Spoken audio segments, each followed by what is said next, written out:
Boa noite a todos.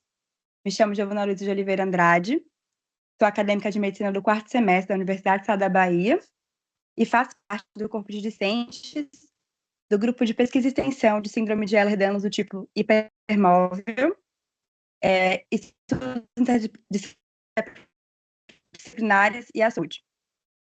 Hoje vou apresentar uma revisão sobre tratamento cirúrgico periodontal em pacientes com a síndrome de Ehlers-Danlos. É um tema extremamente importante, pois trata-se de uma condição genética rara que afeta o conjuntivo e, consequentemente, compromete a saúde bucal dos pacientes. Com essa apresentação, queremos explorar as peculiaridades desse tratamento e as melhores estratégias para minimizar riscos e complicações nesses casos. Essa apresentação foi feita com a orientação do professor Dr. Márcio Ramos Coutinho, que é dentista e especialista em DTM do orofacial. Esse foi o nosso artigo utilizado para estudo, com o título Tratamento Cirúrgico Periodontal em Pacientes com Síndrome de Ehlers-Danlos. É um artigo publicado na revista Centro de Pesquisas Avançadas em Qualidade de Vida, em 2024, e trata-se de uma revisão de literatura baseada na análise de 22 artigos científicos publicados nos últimos 10 anos. A busca foi realizada em diferentes bases de dados, utilizando as palavras-chave: síndrome de Ehlers-Danlos, cirurgia bucal e qualidade de vida. Foram incluídos estudos que abordavam não só aspectos clínicos, mas também cirúrgicos e anestésicos do tratamento periodontal em pacientes com SED. E a SED, ela é uma síndrome que afeta a produção de colágeno, como já discutido pela gente em nossos posts de redes sociais, e torna os conjuntivos mais frágeis. E na odontologia, isso representa desafios como gengiva hiperextensível, maior mobilidade dentária e predisposição à periodontite agressiva. Além disso, esses pacientes eles podem apresentar resistência à anestesia local, aumentando as dificuldades dos procedimentos cirúrgicos. E por isso, para elucidar melhor essas condições apresentadas durante o artigo, nós queremos fazer aqui uma apresentação que foque em explicar o que é a síndrome de Ehlers-Danlos e como ela afeta a cavidade oral, os principais desafios no tratamento periodontal dos pacientes, estratégias para minimizar complicações cirúrgicas e trazer também conclusões e recomendações para a prática clínica. Sobre a síndrome em si, né? A síndrome de Ehlers-Danlos é um conjunto de doenças genéticas que comprometem a estrutura e a função do tecido conjuntivo, devido a uma produção do colágeno. Embora existam variações clínicas, genéticas entre os diferentes subtipos, essas síndromes compartilham características em comum, como a hipermobilidade articular, a fragilidade da pele e dos vasos sanguíneos, além da fragilidade generalizada do tecido conjuntivo, que impacta diversas funções do nosso organismo. O primeiro registro dessa síndrome, ela foi sistematizada no início do século XX, em 1901, pelo dermatologista dinamarquês Dr. Edvard Ehlers. Ele descreveu o caso de uma paciente de 21 anos, muito jovem, que apresentava pele hipermóvel, hipermobilidade articular e fragilidade cutânea. E, posteriormente, em 1908, o dermatologista também, Henri Alexandre Danlos, relatou casos semelhantes, destacando a elasticidade anormal da pele, a fragilidade dos tecidos e da cicatrização, e com a contribuição dos seus pesquisadores, foi possível que essa condição fosse mais reconhecida e estudada. E por possuir uma variedade clínica significativa, a SED é classificada em diferentes tipos. Atualmente existem 14 subtipos reconhecidos, sendo o tipo periodontal o mais relevante para a odontologia, pois causa periodontite severa de início precoce, que é muito grave. Trouxe aqui algumas classificações de subtipos de SED, mais importantes. No artigo a gente tem outros tipos, né, são 7 que eles apresentam, das 14, colocando aqui nessa tabela algumas características clínicas muito fundamentais e também manifestações clínicas orais de cada um desses tipos de SED. A clássica, né, ela é um subtipo que afeta principalmente a pele e as articulações. Ela é frequentemente diagnosticada na infância devido à ocorrência de múltiplas lacerações na pele e a hipermobilidade articular. Porque a pele ela vai ser excessivamente elástica, ela vai ser, pode ser esticada além do normal nessa condição, é um dos marcos dela, né? Além de ter uma hipermobilidade articular que vai ser presente de forma variável, pois na hipermóvel ela é muito mais presente, essa condição, E também uma cicatrização anormal, né? As feridas elas podem levar muito mais tempo para cicatrizar, e o que pode resultar em cicatrizes anormais e alargadas, que são as atróficas, que estão aqui na tabela. Já o tipo hipermóvel é um tipo mais comum, mas ao mesmo tempo mais difícil de diagnosticar, porque ela tem uma base genética que não está muito bem elucidada, e ela vai ter como característica principal a hipermobilidade articular generalizada, que vão fazer com que as articulações elas possam excessivamente ser flexíveis, causando deslocamentos muito facilmente, além de luxações frequentes, entorses e dor crônica, que também é uma característica marcante desse tipo de SED. Além disso, pode ter desautonomia, como sintomas como refluxo, tontura, intolerância ortostática, taquicardia postural e também manifestações gastrointestinais, como refluxo, constipação, síndrome do intestino irritável, são muito comuns nesse subtipo. Já a periodontal, né, que vai ser a mais destacada em relação à odontologia, ela é um subtipo muito raro e o mais grave da doença.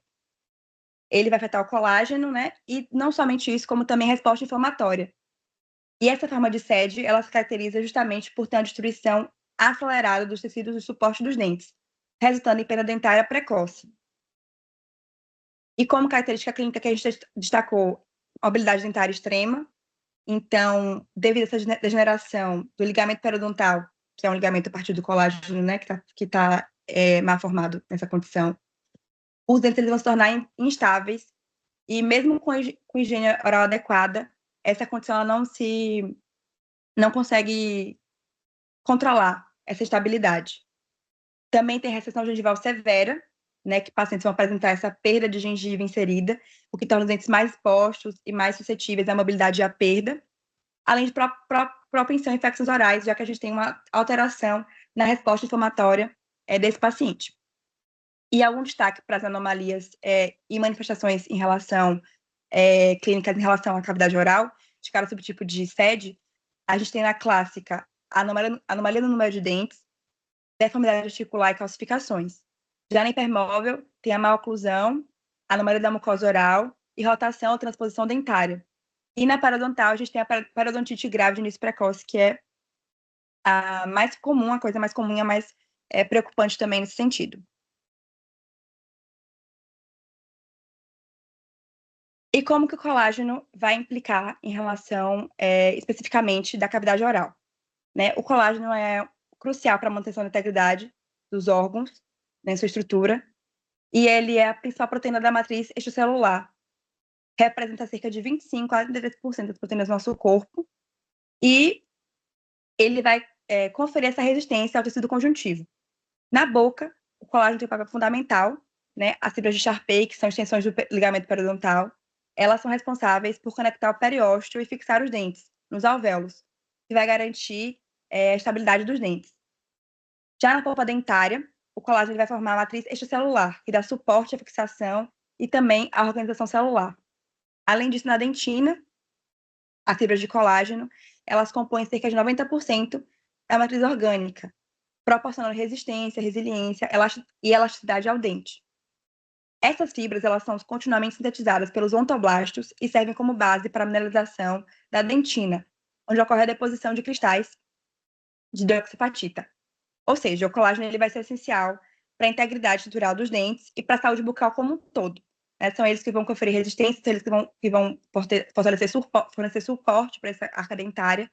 E quando ele está comprometido, a gente tem várias consequências se desdobram aí por conta desse acontecimento. Na SED, a gente tem várias complicações por causa da síndrome em si, né, na cavidade oral. A gente pode ter diversas alterações bucais. É importante ressaltar que essas manifestações orais, elas vão estar em todos os tipos de SED. Né? A periodontal está mais relacionada com a odontologia, mas em todo tipo de SED a gente pode perceber algum tipo de alteração bucal, como, por exemplo, a hiperestabilidade gengival, né? A perda óssea alveolar acelerada, gengivas frágeis e propensas a sangramentos, hipermobilidade da ATM, luxação, subluxação da ATM, resistência a anestésicos locais, malformações dentárias e também calcificação da polpa dentária. Nessa foto aqui desse artigo que eu trouxe também, dá para poder observar muitas dessas manifestações. A gente tem aqui, bem perceptível, várias perdas dentárias nesse paciente, já perdeu muitos dentes, né? Também dá para perceber que a mucosa dele é muito avermelhada, o que traz o ponto dela ser muito frágil, propensa a sangrar. Então, vai comprometer a cicatrização provavelmente desse paciente, né? Vai ter um aumento de risco de hemorragia em caso de algum tipo de tratamento cirúrgico. Inflamações persistentes também pode ser característico nesse paciente. Hiperplasias que ele tem aqui na gengiva, surgimento precoce de doenças periodontais, por conta dessa fragilidade gengival. Ele também tem recessão gengival, e que expõe muito a raiz do dente, né, provocando mobilidade para esse dente ou perda desse dente, correndo esse risco. Além de malformações, né, torções dentárias, que também são muito comuns. E é bom, inclusive, destacar também que essas alterações, elas podem sempre estar acompanhadas de dor orofacial, que vai impactar significativamente na funcionalidade e também na qualidade de vida do paciente que foi afetado pela doença. Se o professor Márcio quiser destacar alguma coisa, acrescentar, pode ficar à vontade. Pode continuar, Giovana. Eu acho que você falou, você apontou aí tudo direitinho, aí depois eu faço as considerações. Eu acho que está bem nítido essa questão da recessão gengival, das alterações, que eu acho que você foi bem na descrição. Pode ficar tranquila.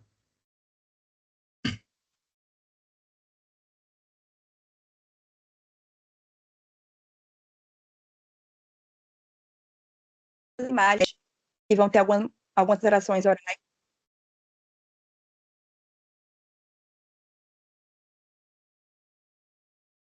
E o artigo traz, eu vou, inclusive, falar exatamente a descrição do artigo, porque ele traz bem sucintamente sobre essas imagens, né? Que a significaria uma torção característica que pode ser causada ou por raízes divergentes da parte anterior premolar, ou então por anomalia anatômica da mandíbula, e que ela é diagnosticada em muitos pacientes, né? Dentro do artigo que foi estudado, 12 de 20 pacientes tinham esse tipo de manifestação.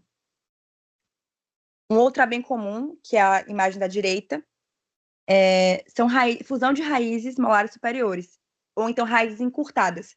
Dá para observar nesse exame de imagem aqui. Se eu apontar, você consegue ver, acho que aqui. Raízes encurtadas e fusão de raízes aqui, já nesses outros dentes.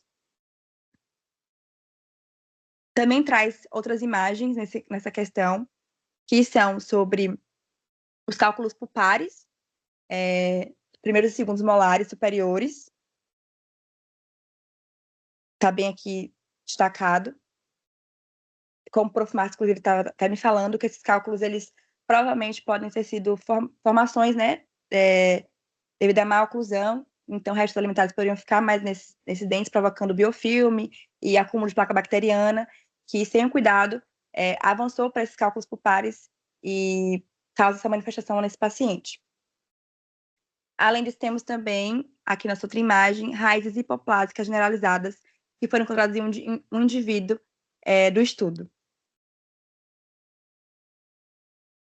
Posso só completar uma coisinha, Giovana? Pode sim, prof, fique à vontade. Você volta aqui, que eu acho que é importante esclarecer essa questão dos cálculos, porque cálculos é o que a gente chama de tártaro, né? Popularmente se chama como tártaro, né? Está muito relacionado à questão da formação de placa, restos de alimentos, né? Essas condições. Então, no artigo, foi uma das dúvidas de Giovana, e no artigo ele relaciona, né, a sede com a ocorrência desses cálculos, mas ele não explica por quê. E aí a gente considerou algumas possibilidades, né? Uma delas seria a própria maloclusão, como, digamos assim, como um fator que ajuda a reter, né, esse biofilme, dificultar a própria higienização e facilitar esse processo de calcificação, de mineralização do biofilme, né, a remoção desses elementos, como também uma alteração aí relacionada ao próprio sistema imunológico local, composição de saliva, não sei, né? São apenas especulações, né? Mas que tornam o indivíduo mais vulnerável a essa condição, né? Então foi por isso que a gente comentou, acho que Giovana com muito apropriadamente falando, né? Ela questionou, né? Poxa, por que que forma mais cálculo? E aí aqui a gente, com base na condição proposta, né, desenvolvida pelo SED, a gente aqui especula alguma das possibilidades. Pode continuar, Giovana, só foi essa complementaçãozinha mesmo. Pronto. E agora é a parte que o artigo mais trabalha, né, que é em relação ao desafio do tratamento periodontal cirúrgico e como que esses desafios podem ser vencidos na prática clínica. E um dos pontos mais importantes que eles destacam realmente é essa questão da fragilidade tecidual e a cicatrização deficiente. Porque por essa mucosa oral ser altamente sensível e sangrar com muita facilidade, a gente tem uma questão muito preocupante nesse paciente, se for necessário fazer alguma intervenção cirúrgica, como que isso pode ser manejado, né? De que forma isso pode ser manejado, porque a mutação no colágeno vai levar com que esses pacientes tenham essa cicatrização deficiente e possam sangrar prolongamente. Então, é muito importante que faça um planejamento cirúrgico, que tenha detalhamento, que se entenda, se pesquise, se estude qual o material melhor para ser utilizado nesse paciente, para que possa minimizar o máximo esse trauma, né, que esse paciente irá sofrer caso venha precisar de uma cirurgia. Uma outra questão que também está muito relacionada com a relação da fragilidade são os riscos de infecções. Como eu falei, pela perda do suporte, né, já que o colágeno ocorre uma formação devido à mutação, vai perder esse suporte de resistência e fixação dos dentes. Então, como esse dente da gengiva está muito instável, né, vai ter uma menor resistência estrutural do colágeno, esse paciente está muito propenso a ter infecção recorrentemente, né? E que exige um protocolo rigoroso em relação à sepsia, controle antimicrobiano, mas que no artigo, inclusive, ele destaca que é possível ter casos de infecções gengivais severas, mesmo com boa higienização bucal. Então, isso é muito importante ser destacado, porque uma higiene bucal diária muito bem feita não necessariamente vai impedir que esse paciente possa ter algum tipo de infecção, né? O que tem que ser bem monitorado com o seu profissional, que ele acompanhe para poder evitar que isso aconteça. Então, assim, as gengivas elas não podem parecer mais vermelhas, inchadas, podem sangrar facilmente, né? Como questão da fragilidade tecidual. E a retração gengival também é muito comum, né? Que foi o que mostrou do paciente. Ele vai ter uma gengiva inserida pouco presente, vai contribuir para a sensibilidade dentária, vai estar com o dente muito mais exposto, e por isso pode aumentar o risco, inclusive, de cáries radiculares, e aí ter outras consequências de acordo com isso, né? A partir dessa questão. Um outro desafio que o artigo também aborda um pouco, mas ele menciona que eu achei interessante, é em relação à resistência à anestesia local, porque ela é observada em muitos pacientes, né? Ela dificulta muito a cirurgia desse paciente nesse caso, porque muitos relatam que sentem dor, né, porque fazem com que a cirurgia, pela anestesia não funcionar, a cirurgia ela pode ser dolorosa, só que essa relação ela não é muito esclarecida, né, não é muito compreendida, esse mecanismo. Mas acredita-se hoje em dia que esteja relacionado à alteração da matriz extracelular, pela alteração do colágeno, ou então pela má absorção desses anestésicos. E outro desafio que ele traz também é em relação às complicações pós-operatórias, né? O cuidado tem que ser pré-operatório, mas a gente tem para que não exista complicações pós-operatórias, que são frequentes, infelizmente. Que são as descida de suturas, né? A abertura de pontos, as infecções recorrentes, já que essa pessoa, esse paciente, ele tem a propensão a ter mais infecções por conta da alteração na resposta, né, imunológica, e também a dificuldade na reparação óssea, que também é muito comum. E como que o artigo ele aborda quais são as ferramentas que podem ser utilizadas, né, as estratégias para poder minimizar esses riscos cirúrgicos, caso o paciente precise de cirurgia para fazer esse tratamento odontológico. A primeira, assim, disparada, é o diagnóstico e monitoramento precoce. Então, assim, é muito importante que seja feito esse diagnóstico precoce, porque quanto mais cedo o diagnóstico, melhor o prognóstico desse paciente, né? E que ele, para isso, ele precisa ser monitorado continuamente com o seu profissional. Porque o diagnóstico precoce, ele permite que medidas preventivas elas sejam adotadas antes que a doença periodontal progrida. E por esse motivo, o acompanhamento odontológico frequente é altamente indicado para pacientes com SED, que vai levar para esse monitoramento e provocar, evitar, assim, essas consequências mais graves orais, né, da SED. Também é indicado que os procedimentos eles sejam minimamente invasivos para reduzir o trauma e também risco de complicações. E para isso, o artigo indica o uso de estruturas delicadas, técnicas que evitem excessiva manipulação tecidual e escolha criteriosa também dos materiais de regeneração óssea. Além disso, é de muita importância que exista uma avaliação pré-operatória, né? Porque devido a essa fragilidade tecidual, essa dificuldade de cicatrização, né? Esses pacientes, eles, né, por essas condições, eles têm um aumento do risco de complicações no pós-operatório. E para evitar isso, é muito importante ter o planejamento detalhado antes de qualquer intervenção cirúrgica, né? Até porque, como eu já mencionei, esse paciente ele tem resistência à anestesia local. Então, precisa testar qual que é a anestesia que esse paciente vai ter alguma resposta, né? Que ele vai conseguir bloquear essa dor, para não, né, colocar o paciente em uma condição que ele sinta dor, que ele sinta algum tipo de desconforto, né? Então, precisa ser tudo testado antes e estudado, para que durante a cirurgia tudo saia perfeitamente como combinado e sem nenhum tipo de agravo ou desconforto para o paciente. Então, assim, é essencial também realizar exames de sangue para avaliar o tempo de coagulação, já que esse paciente ele pode ter uma maior propensão a sangramentos, né, a hemorragias. A abordagem cuidadosa, atenciosa e personalizada é, assim, muito indicada para justamente com ela ser possível reduzir os riscos e melhorar os resultados do tratamento.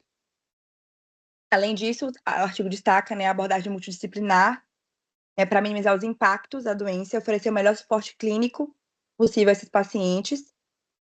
Então, que além do cirurgião dentista, é importante que outros especialistas, como geneticistas, anestesiologistas, cardiologistas, fisioterapeutas, fonoaudiólogos, também possam ser necessários para planejar o tratamento e reduzir os riscos, até porque o manejo dessa condição envolve cuidados preventivos rigorosos para evitar complicações, né? Então, pode incluir intervenções ortodônticas ou até outros tipos. E em casos mais complexos também, a gente pode ter procedimentos cirúrgicos para corrigir alterações estruturais na cavidade oral.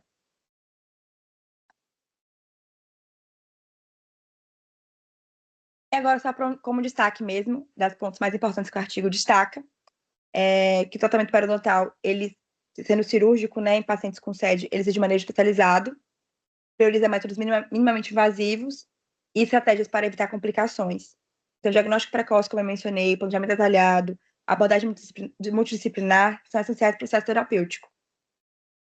E o tratamento odontológico na síndrome de Ehlers-Danlos periodontal tem como principal foco o controle rigoroso da placa bacteriana.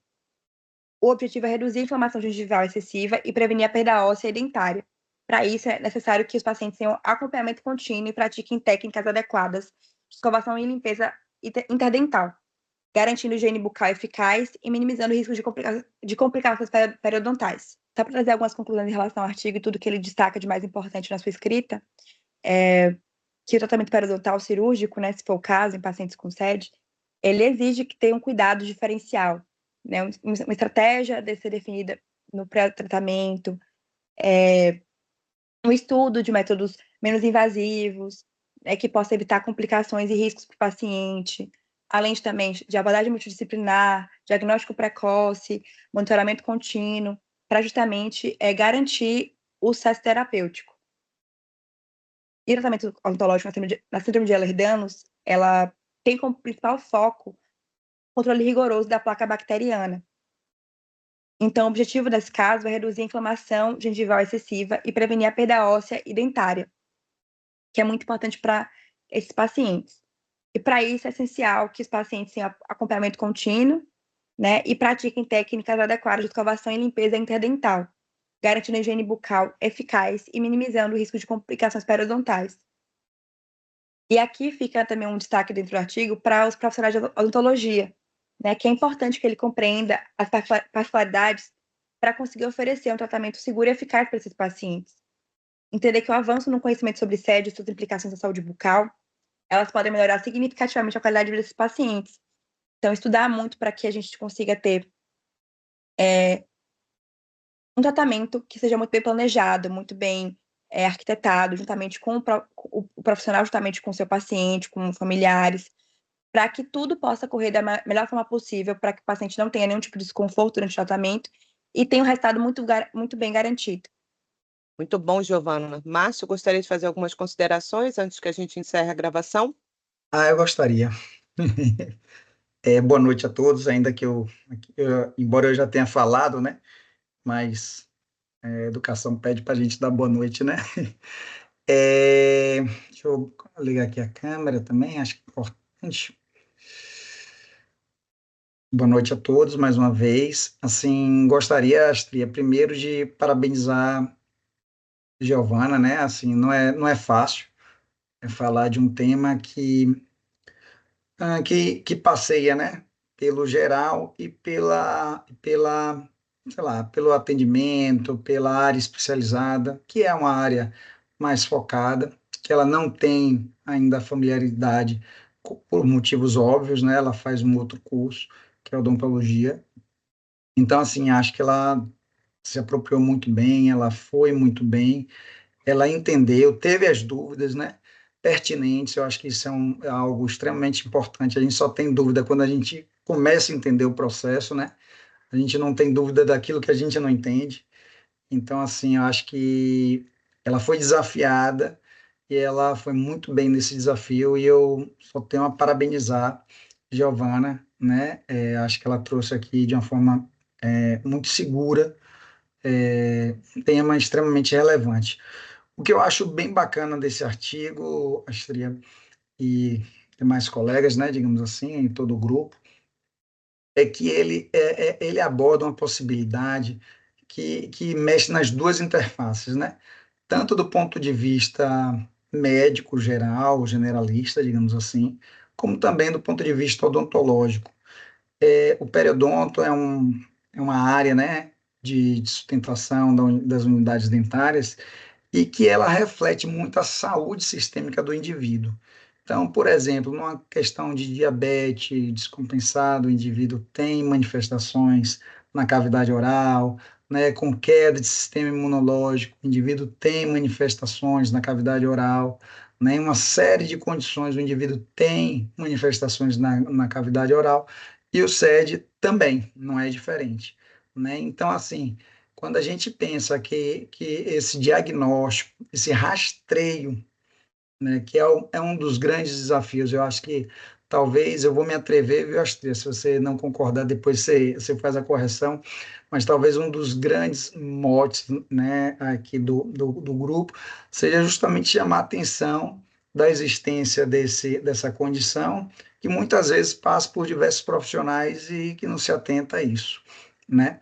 Então, assim, esse é mais um elemento, que a gente coloca aí nesse portfólio que pode chamar a atenção do indivíduo para a condição de sede, né? Então, assim, analisar o periodonto, fazer uma avaliação generalista, não precisa ser necessariamente dentista.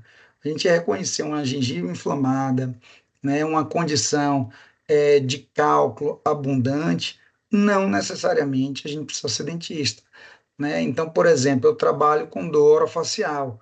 Eu reconheço uma migrânia, né? Eu não dou diagnóstico de migrânia, isso é competência do neurologista, do médico, mas a gente reconhece para fazer os devidos encaminhamentos.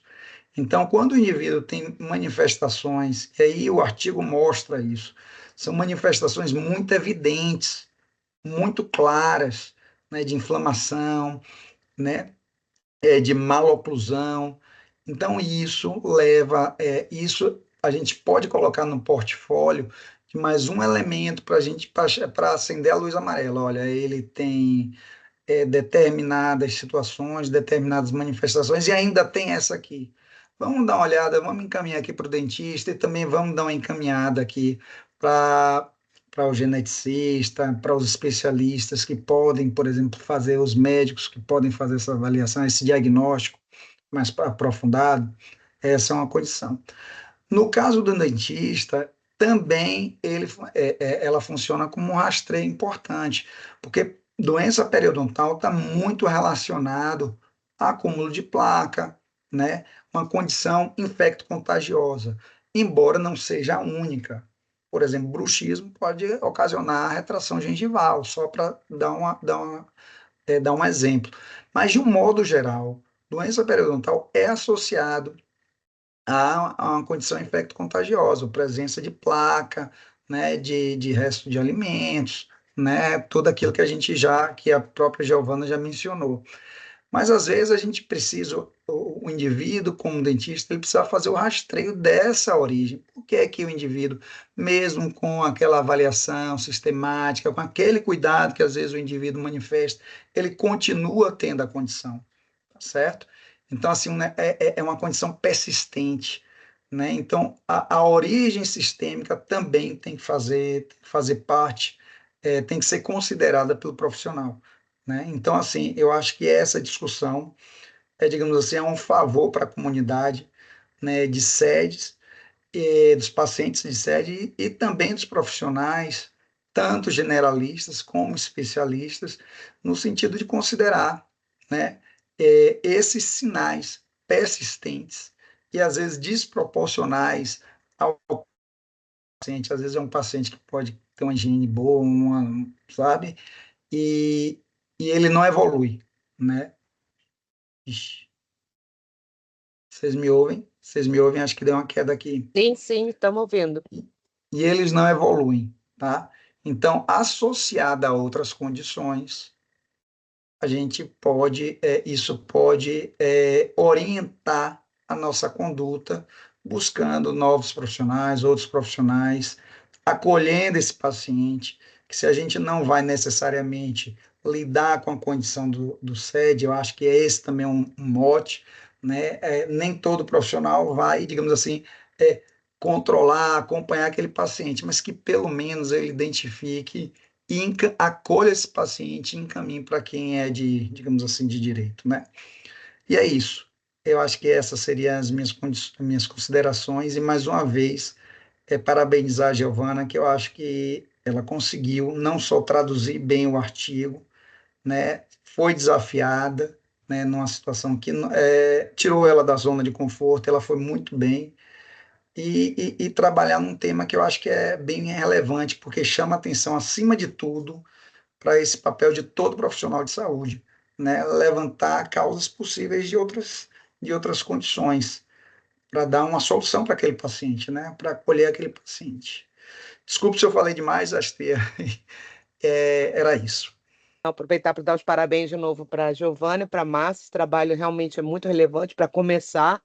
A gente vai ter ainda uns minutinhos para terminar a apresentação. Eu, como paciente sediana, posso dizer que estou acometida de periodontite já tem alguns dias. Inclusive, agora evoluiu para um monte de afta aqui, onde eu tenho a contenção no aparelho, que são apinhados, né, os dentes, pelas aquelas questões. E, assim, conforme ela vai descrevendo, a gente, que é paciente, a gente vai se vendo, né? Como eu sou paciente pesquisadora, é duro, mas é importantíssimo. Vou consultar o meu periodontista assim que eu tiver tempo, mas é porque a coisa está muito complicada e eu achei muito importante um fato que ela falou. A gente tem uma colega na UNEB, a professora Cristiana Libório Lago, que é periodontista, inclusive o doutorado dela foi todo voltado para essa área. E é uma coisa que as pessoas, que é a famosa gengivite, né? As pessoas têm gengivite crônica.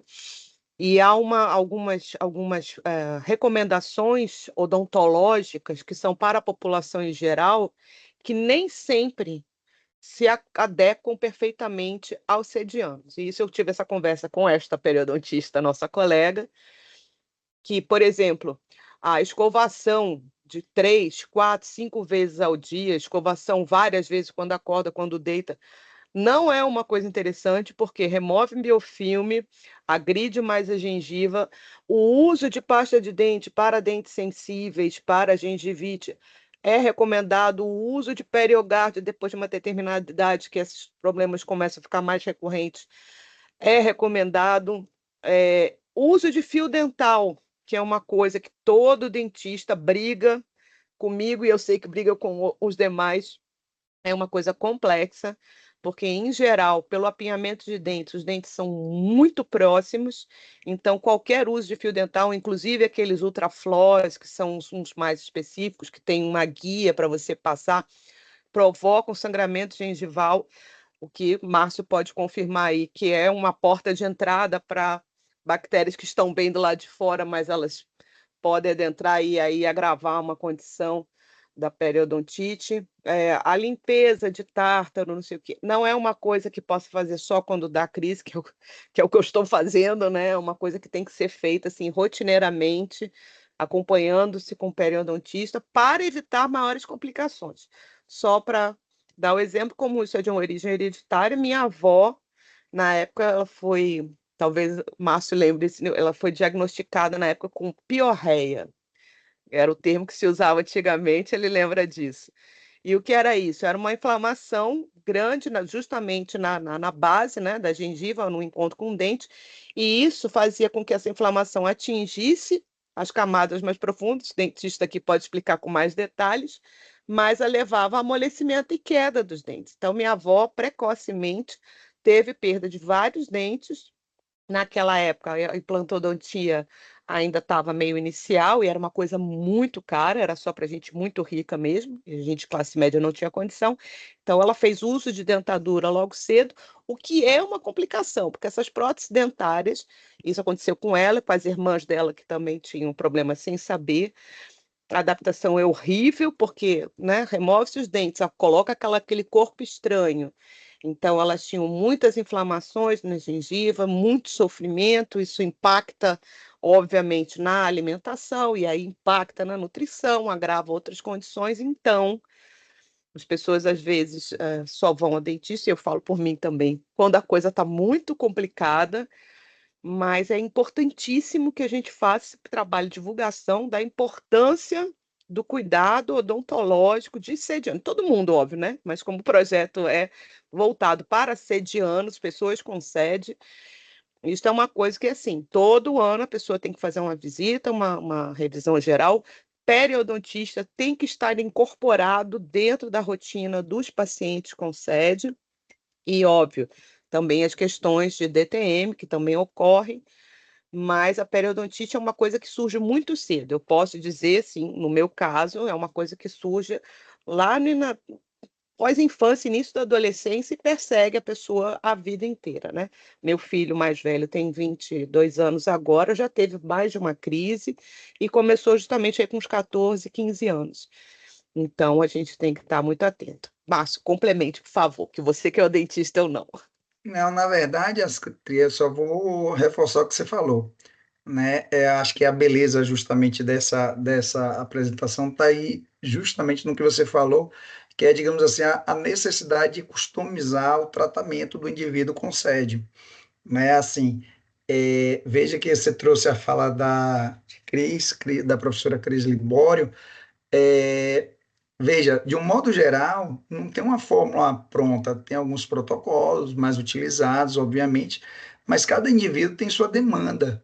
E no caso do SED, a demanda é maior, né? Então, assim, aquela coisa de, sei lá, eu escovo os dentes 3 vezes por dia, né? Vamos falar o padrão, né? Faço aplicação de flúor uma vez por, sei lá, por ano, a cada 6 meses, uso fio dental. Veja, tem gente que precisa de menos do que isso, tá? Mas certamente o indivíduo que tem sede, que tem um apinhamento dental, que facilita aquela retenção alimentar, né? Um indivíduo que não tem um sistema ali, um fluxo sanguíneo adequado, uma resposta inflamatória adequada, né? Certamente esse indivíduo vai precisar de mais visitas, né? Vai precisar de mais intervenções. E aí é que está, assim, é importante que o profissional que acompanhe esse indivíduo seja um profissional também que entenda o processo, né? Que ele, na verdade, ele vai acompanhar aquele paciente e tem que customizar, ele tem que titular, vamos dizer assim, né? Ele entender para aquele paciente a necessidade dos cuidados, a frequência, a intensidade, ele vai ter que conhecer aquele paciente, né? Ele vai ter que desenvolver o protocolo para aquele paciente, né?